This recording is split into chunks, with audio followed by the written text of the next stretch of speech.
Hey there, you doers. One of my drains froze. My shower drain froze. At first I thought it was just some debris in there, like a normal clog. I looked down it and I could see some like sort of white sandy looking stuff. And so I stuck a paint stirring stick down there made of wood, and I scraped it a bit and pulled it up, and I saw that it was ice. And it was kind of surprising to me because I never encountered that before. So first of all, in order to get the water out of the shower tub, it was pretty easy in terms of the water up here. I just used a cup because it wasn't that much. But then to get the water out of here to actually see down here, because it was a little murky, I just basically took a paper towel and I stuck it down there and let it absorb.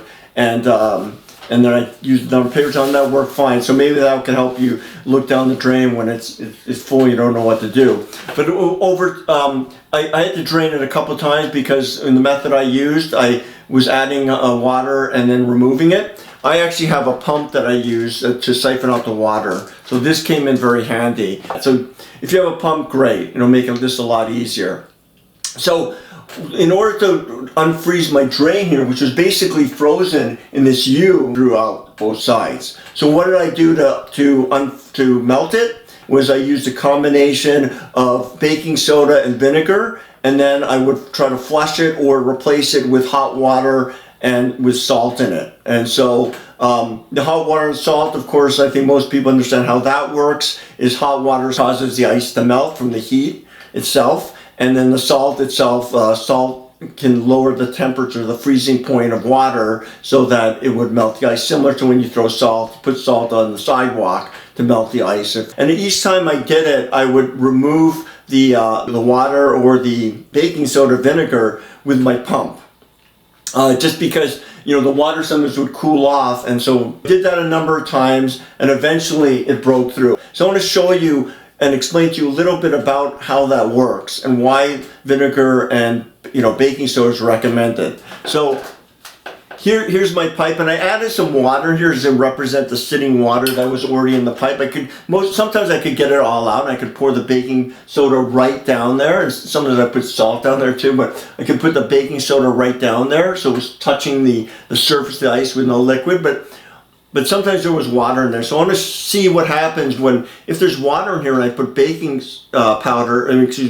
soda in here and then add vinegar, whether I still get that reaction. So imagine this is my pipe. I'm going to pour the baking soda in there, right? So I poured a bunch in there, okay? And so it's floating in there, and some of it's settled on the bottom. Then what I did was, so I'm looking down there and I see this because my pipe's not this wide. Then I take the vinegar. This is 5% distilled vinegar, which is what you would buy in the store. Okay, so now I'm going to pour this in there. Whoa! Okay, you saw it there, folks. See how fast that bubbled up. And so let me explain what happened there. So baking soda is also known as sodium bicarbonate, and then vinegar is also called acetic acid. And when you combine those two, it goes through a reaction. First it converts to sodium acetate and carbonic acid, but this carbonic acid is very unstable, and then what that converts into is water and carbon dioxide, which was the carbon dioxide was all the bubbles that you saw that came up. And my understanding is that bubbling helps agitate things and maybe clean things up a bit. So by doing both together, by using this method, it helps break the ice up, and then the flushing it with the hot water with the salt in it. I boiled hot water, added salt to it, flush that down too. That not only helped further push the ice through, but also that the heat melts the ice, and the salt also melts the ice, just like when you put on your sidewalk. And eventually I broke through, and it's now not frozen.